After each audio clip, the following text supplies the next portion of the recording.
Nifty पर आज आपने लगातार 5वें दिन तेजी देखी, 56 अंक ऊपर यानी कि आधे प्रतिशत की तेजी के साथ लगभग 11,270 के आसपास आपको निफ्टी बंद होता हुआ दिखेगा।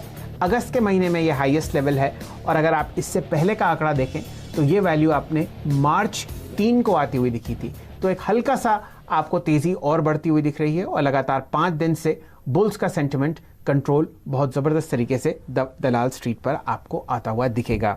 निफ्टी बैंक पर नजर डालिए, यहां पर आपने 146 अंक की तेजी देखी। ये इंडेक्स लगभग 21,900 के आसपास आपको बंद होता हुआ दिख रहा है, यानी कि 0.7% ऊपर। ट्रेडिंग रेंजेस पर ध्यान दीजिए, आज कम वॉलेटाइल दिन था और मेन इंडिसेस पर ध्यान नहीं दिया गया। लोग सेक्टर स्पेसिफिक तेजी में ज़्यादा मसरूफ थे। आपने अगर निफ्टी पर मूवमेंट देखा हो तो वो सिर्फ 100 पॉइंट का था। यहाँ पर दिन का हाईएस्ट लेवल था लगभग गैप अप ओपनिंग के बाद 11,337 और दिन का लो था 11,237। इंडेक्स आपको उसके बीच में बंद होता हुआ दिखेगा। बैंक निफ्टी की ट्रेडिंग रेंज मात्र 270 पॉइंट्स की थी और यहाँ पर आपने दिन का उच्चतम लेवल देखा लगभग 22,070 और लोएस्ट लेवल था लगभग 21,800। एडवांस डिक्लाइन रेशियोज पर नजर डालिए, यहाँ पर बुल्स का कंट्रोल सेंटिमेंट पर पूरी तरीके से आपको दिखता हुआ लगेगा। निफ्टी के 50 शेयर में से 32 ऐसे थे जो हरे निशान में बंद हुए। सेंसेक्स के 30 में से 18 पर आपको हरा निशान दिखा। निफ्टी बैंक यहाँ पर 12 में से 8 शेयर हरे निशान में बंद हुए और एफएनओ में लगभग 92 ऐसे फ्यूचर्स थे जो आपको हरे निशान में बंद होते हुए दिखे। ब्रॉडर मार्केट्स में एडवांस डिक्लाइन रेशियो और शानदार था, 2:1 का नेशनल स्टॉक एक्सचेंज पर और बीएससी पर सिर्फ आपने 1000 शेयरों को लाल निशान में बंद होते हुए देखा। लगभग 1760 शेयर ऐसे थे जो आपको हरे निशान में बंद होते हुए दिखे। चलिए अब आपको अपने पैनल से मिलवाते हैं। एक से एक शानदार लोग हमारे साथ जुड़े हुए हैं।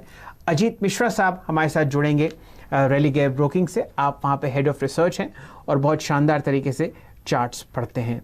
हमारे साथ यतिन जी जुड़ेंगे हमेशा की तरह डीलिंग रूम चेक पर। दीपाली जी आज फार्मा स्टॉक्स पर व्याख्यान करेंगी और सुमित जी हमारे साथ जुड़े हुए हैं जो कि चर्चा करेंगे डिफेंस काउंटर्स पर।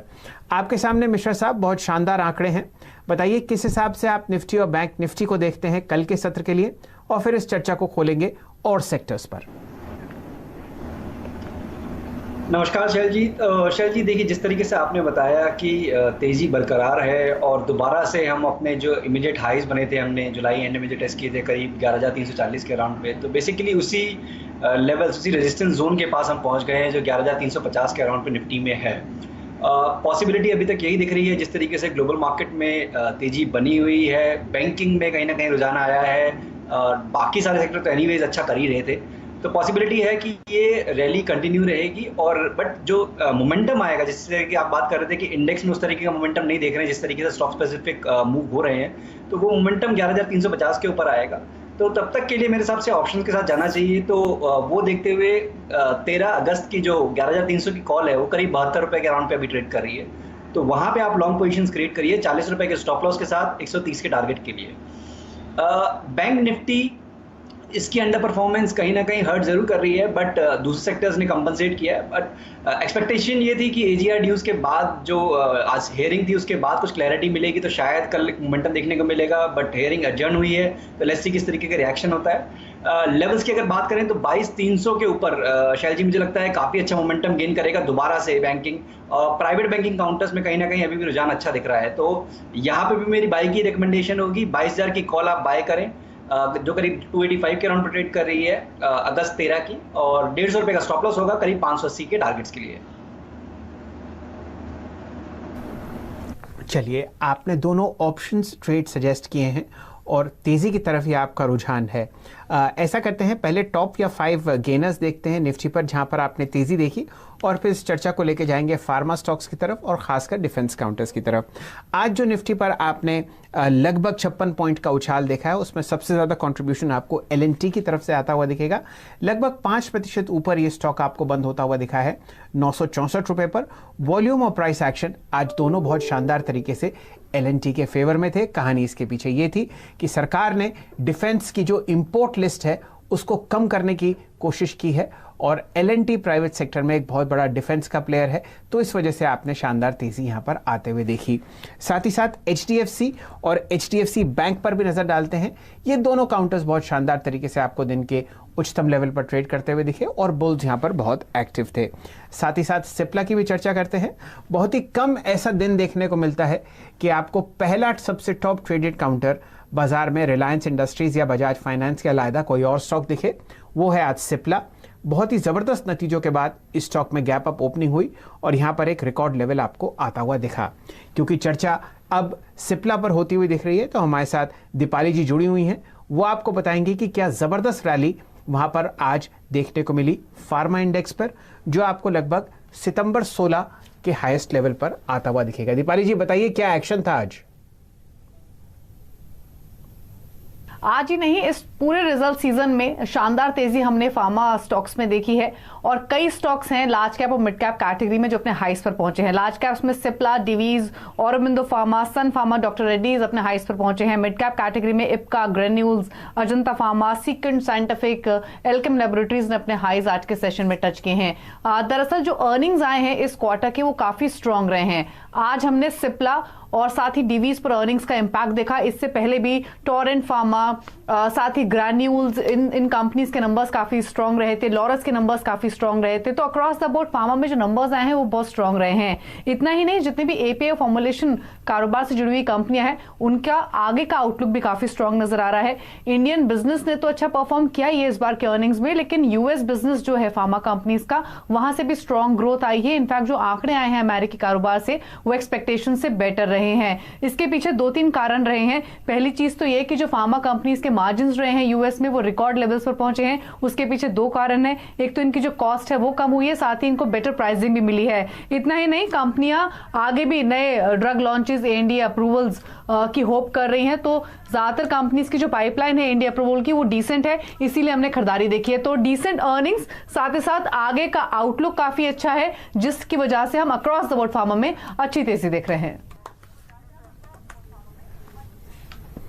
चलिए, ये राय आपको मिल रही है बहुत सारे टॉप क्लास ब्रोकरेजेस से, खासकर सिटी और सीएलएसए, जिन्होंने बहुत ज़बरदस्त बाय कॉल्स दी हैं औरोबिंदो फार्मा पर और ख़ासकर सिप्ला पर। हमारे साथ अजीत मिश्रा साहब जुड़े हुए हैं। अजीत जी, सबसे पहले तो आपसे राय लेंगे सिप्ला पर।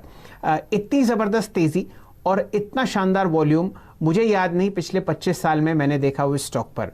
बताइए, चार्ट्स पर रिकॉर्ड हाई क्लोजिंग पर आपको कैसा दिख रहा है सिप्ला, और फिर आपके 2 कॉल्स हैं उनको डिस्कस करेंगे।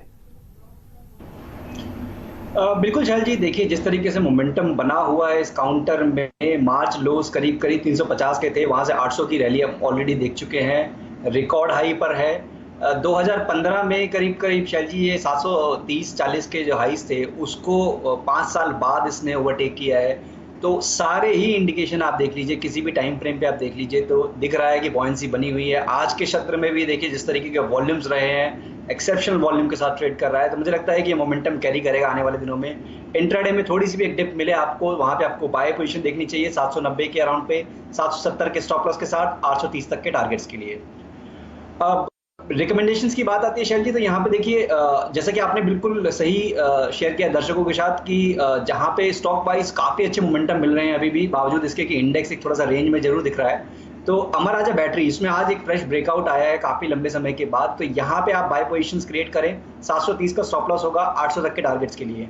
और वहीं पे जो पेंट कंपनीज हैं वहाँ पे एक ब्रेकआउट के बाद आज का दिन एक पॉज का था, तो वहीं पे बर्जर पेंट मुझे काफ़ी अच्छा कैंडिडेट लग रहा है फ्रेश बाइंग के लिए, 535 के स्टॉप लॉस के साथ 575 तक के टारगेट्स के लिए। चलिए, बर्जर पेंट्स में आपने फ्राइडे को बहुत ज़बरदस्त रैली देखी थी, आज हल्की सी मुनाफा वसूली, और मिश्रा साहब की राय है कि आपको ये तेज़ी फिलहाल मंगलवार को कंटिन्यू होती हुई दिखेगी। अमर राजा बैटरीज में जैसा कि उन्होंने कहा कि आपने बहुत ज़बरदस्त वॉल्यूम देखी। एक बार उस स्टॉक का लंबी अवधि का चार्ट देखते हैं, क्योंकि वहाँ पर आपने आज एक बहुत अच्छा ब्रेकआउट आते हुए देखा। स्टॉक लगभग 753 पर बंद हुआ और 21 लाख शेयर आपको ट्रेड होते हुए दिख रहे हैं। हाईएस्ट लेवल आपने फरवरी का आता हुआ देखा है हमारा राजा बैटरीज पर, और ये रैली मिश्रा साहब कह रहे हैं कि आपको कंटिन्यू होती हुई दिखेगी। दिन के उच्चतम लेवल पर ये स्टॉक आज बंद होता हुआ दिख रहा है। तो मिश्रा साहब, ये तो आपके 2 पिक्स हो गए। सिप्ला पर आपने राय दी है, ये बताइए सिप्ला के अलावा आपके 2 या 3 ऐसे कौन से पसंदीदा काउंटर्स हैं जहां पर आपको दिख रहा है कि फार्मा में रैली आगे चल सकती है? देखिए शैल जी, अंडर परफॉर्मेंस काफ़ी लंबी रही है इन काउंटर्स में, बट जिस तरीके से इंडेक्स के साथ रिकवरी आ रही है, वो सन फार्मा लिपिन की मैं स्पेसिफिकली बात कर रहा हूँ, काफ़ी लंबे डाउन ट्रेंड को अगर आप देखेंगे तो उसको ओवरकम किया। लॉन्ग टर्म चार्ट्स पे जो लंबी अवधि के मूविंग एवरेजेस हैं उनके ऊपर सस्टेन किया, काफ़ी कंसोलिडेट किया, बीच बीच में डिप भी आए, काफ़ी स्टेडी एंड स्ट्रॉन्ग मूव्स आ रहे हैं इसमें। तो मुझे लगता है सन फार्मा लिपिन ये दोनों ही काउंटर ऐसे हैं कि आने वाले दिनों में, क्योंकि डिविस डॉक्टर रेड्डी अगर आप देखेंगे तो काफ़ी अच्छा परफॉर्म ऑलरेडी कर चुके हैं, यहाँ पे थोड़ा सा प्रॉफिट टेकिंग कंसोलिडेशन, अब मुझे लगता है कैचअप मूव आएगा तो सन फार्मा लिपिन, तो यहाँ पे आपको देखना चाहिए फ्रेश पोजिशंस के लिए। और सन फार्मा की अगर बात करें तो मेरे हिसाब से 530 का स्टॉप लॉस भी बहुत होगा 575 तक के टारगेट्स के लिए। और यहीं पे अगर लिपिन को अगर आप देखते हैं करंट लेवल्स पे, यहाँ पे भी एक डिप के बाद काफ़ी अच्छी रिकवरी आई आज, तो यहाँ पे भी एक डिप मिलता है आपको करीब 930 के राउंड पे, तो वो आपकी एक बाइंग अपॉर्चुनिटी होगी 900 के स्टॉप लॉस के साथ करीब 1020 से 1030 तक के टारगेट्स के लिए। चलिए, ये राय आपको ल्यूपिन पर मिल रही है। ल्यूपिन पर आज आपने लगभग 1390 करोड़ का ट्रांजैक्शन होता हुआ दिखा। यहाँ पर 1 करोड़ 47 लाख शेयर कम से कम NSE पर ट्रेड हुए, और ये भी एक 52 हफ्ते, मेरे ख्याल से 2018 सितंबर का हाईएस्ट लेवल आज आपने ल्यूपिन पर आता हुआ दिखा। ये पसंदीदा काउंटर है मिश्रा साहब का फार्मा स्पेस में। चलिए अब चर्चा को ले चलते हैं डिफेंस काउंटर्स की तरफ, जहां पर वीकेंड पर रक्षा मंत्री श्री राजनाथ सिंह ने एक ट्वीट किया और ये कहा कि 101 इंपोर्ट्स, डिफेंस इंपोर्ट्स की जो लिस्ट है उसको कम किया जाएगा, और लगभग 1 लाख करोड़ रुपए से ज़्यादा के ऑर्डर्स डोमेस्टिक कंपनीज को दिए जाएंगे अगले 3 या 4 साल में। इसकी वजह से डिफेंस काउंटर्स में शानदार तेजी है, और इन सब की डिटेल्स हमें सुमित जी प्रस्तुत करेंगे। सुमित जी, स्वागत है आपका। बताइए क्या क्या आज चर्चा हुआ और कहां-कहां तेजी देखी गई? देखिए, पूरी सूची आपकी स्क्रीन पर चली रही है, जहां पर आज एक जोरदार तेजी है, चाहे BEL लें, BDL लें, HAL ले लें, जेंट टेक्नोलॉजीज, एस्ट्रा माइक्रोवेव, कोई भी कंपनी उठा के देख लीजिए, सब में आज एक जोरदार तेजी देखने को मिली। कई शेयर ऐसे हैं जो कि साल के ऊपरी स्तरों पर भी कामकाज कर रहे हैं, जैसे कि भारत डायनेमिक्स हो गया, ये तो ऑल टाइम हाई पर है रादर, HAL हो गया, ITI हो गया, जो कि अपने नए ईयर हाई के आसपास कामकाज कर रहे हैं। बहुत सारे स्टॉक अपने ईयर हाई के करीब पहुंच गए हैं, जैसे एस्ट्रा माइक्रोवेव हो गया या फिर BEL जैसे स्टॉक्स हो गए जो कि अपने ईयर हाई के बेहद करीब कामकाज करते हुए दिखाई पड़े। इनफैक्ट जेंट टेक्नोलॉजीज हो गया जो कि अपने ईयर हाई के बेहद करीब कामकाज कर रहा है। ट्रिगर वही है कि 101 जो उपकरण है उनके ऊपर बैन लगाया गया है विदेशी इंपोर्ट के लिए अगले 5 साल के लिए, जिससे घरेलू जो उत्पादन है, फिर घरेलू कंपनीज है, उनको एक बड़ा फायदा आता हुआ दिखाई पड़ेगा। मिसाल के तौर पे आप ऐसी कोई भी कंपनी देख लीजिए, चाहे वो अशोक लेलैंड हो जो कि एंसिलरीज प्रोवाइड कराती हैं ट्रक्स के फॉर्म में, या फिर भारत फोर्ज हो जो कि बोफोर्स गन के थ्रू एंसिलरी प्रोवाइड कराती हैं, LNT हो, तो ये कुछ भी ऐसी कंपनीज है जो कि इस तरह के कामकाज के अंदर कामकाज कर रही हैं, इस तरह के फील्ड्स के अंदर। और कई कंपनीज जो हैं वो एक अच्छी वैल्यू के तौर पर भी दिखाई पड़ रही थी, जिसको भी मार्केट ने काफ़ी तक सराहा है। तो जैसे जैसे नंबर्स इंप्रूव हो रहे हैं, जैसे जैसे उनके ऑर्डर्स इंप्रूव हो रहे हैं, और जैसे जैसे घरेलू कंपनी को बढ़ावा दिया जा रहा है, ये सब चीजें मिलकर आज एक अच्छी तेजी के तौर पे दिखाई पड़ रही है पूरे सेक्टर के लिए। तो आपने सुना मिश्रा साहब, किस हिसाब से आपने तेजी देखी है आज डिफेंस काउंटर्स में? ये बताइए आपकी पसंदीदा काउंटर कौन सा है आज? भारत डायनेमिक्स देख लीजिए, भारत इलेक्ट्रॉनिक्स देख लीजिए, हिंदुस्तान एरोनॉटिक्स देख लीजिए, सब जगह डबल डिजिट तेजी आती हुई दिखी। चार्ट्स पर आपको कौन सा ऐसा स्टॉक दिखता है जहां पर पोजिशनली लॉन्ग कॉल या शॉर्ट कॉल ली जा सकती है? देखिए शैल जी, यहाँ पे बहुत सारे ऑप्शंस हैं, जैसे कि सुमित भी बता रहे थे कि ऑलमोस्ट सारे ही काउंटर्स या तो अपने रिकॉर्ड हाई के पास हैं या फिर उसके तरफ ऑलमोस्ट अग्रसर हैं। तो यहाँ पे मोमेंटम भी है, वॉल्यूम्स भी है, हर तरीके से ट्रेडर्स के लिए एक बेस्ट जो चीज़ें सेटअप चाहिए होता है वो सारी चीज़ें हैं यहाँ पे। पहला काउंटर मुझे लगता है कि BEL का होगा। BEL में जिस तरीके से वॉल्यूम के साथ आज ब्रेकआउट आया और थोड़ा बहुत फेज आउट जरूर हुआ कि बीच में प्रॉफिट टेकिंग आई, बट मुझे लगता है कि जो प्रीवियस स्विंग आई था करीब 120 के अराउंड का, तो एटलीस्ट शॉर्ट टर्म में वो टेस्ट होने की बहुत स्ट्रॉन्ग पॉसिबिलिटी है। तो यहाँ पे इंट्राडे में कोई भी डिप मिले 106 के अराउंड पे, वहाँ आपको लॉन्ग पोजीशन देखना चाहिए 100 के स्टॉप लॉस के साथ करीब 120 के टारगेट्स के लिए। दूसरा इंडेक्स में अगर आप देखें तो मुझे लगता है एल&टी काफ़ी लंबे समय के अंडर परफॉर्मेंस के बाद आज बहुत स्ट्रॉन्ग स्विंग के साथ ट्रेड किया इसने, प्राइस एक्शन देखा इसने, 100 दिन के एक्सपोनेंशियल मूविंग एवरेज को भी इसने क्रॉस किया, वॉल्यूम्स काफ़ी स्ट्रॉन्ग थे, उसके ऊपर क्लोज किया। तो मुझे लगता है कि ये मोमेंटम कैरी करेगा एल&टी में भी। तो यहाँ पर भी ज़्यादा बड़ा स्टॉप लॉस नहीं है, करीब 940 के स्टॉप लॉस के साथ 1000 तक के टारगेट्स के लिए एल&टी को भी आप बाय देखें। जी मिश्रा साहब, बहुत ही पसंदीदा आपने स्टॉक चुना है। आज एल&टी सीएनबीसी आवाज़ का निफ्टी का नवाब भी था, और जैसा कि आप कह रहे हैं कि वॉल्यूम और प्राइस एक्शन दोनों शानदार थे। लगभग 4.5% ऊपर आपको एल&टी बंद होता हुआ दिखा एनएससी पर। यहाँ पर 1131 करोड़ का टर्नओवर आपको एनएससी पर आता हुआ दिखेगा। चलिए, समय हो चुका है एक छोटे से ब्रेक का। ब्रेक के बाद हमारे साथ जुड़ेंगे यतिन जी। कि यदि आप लोग बाजार में ट्रेडिंग या निवेश करते हैं और अभी भी ब्रोकरेज के नाम पर अपनी हजारों रुपए बर्बाद कर रहे हैं, तो अब बदलिए और देश के सबसे अच्छे, बड़े और सबसे भरोसेमंद ब्रोकर जीरोधा के साथ जुड़िए, जहां पर आपका ब्रोकरेज कुछ भी नहीं लगेगा। ब्रोकरेज लगेगा तो सिर्फ इंट्राडे ट्रेड में, वह भी सिर्फ 20 रुपये। और दोस्तों, साथ ही आपको बता दूं कि यहाँ पर अकाउंट ओपन कराने के लिए आपको अपना POA यानी कि पावर ऑफ अटॉर्नी देने की कोई आवश्यकता नहीं है, जिसका उपयोग करके हाल ही में देश के एक बड़े ब्रोकर ने 2000 करोड़ का घोटाला किया। तो दोस्तों,